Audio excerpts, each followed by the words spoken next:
Hello, welcome.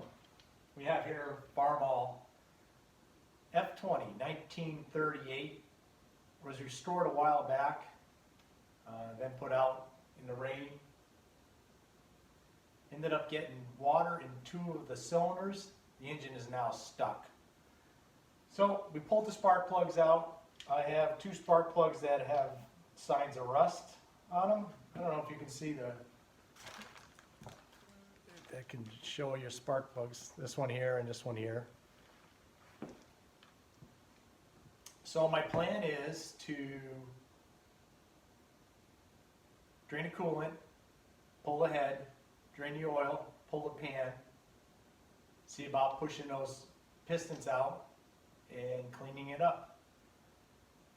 Someone had been in there already and looked at it. It's not really that bad. They did get it to turn over a 1/4 inch. So stay tuned and we'll see how this turns out.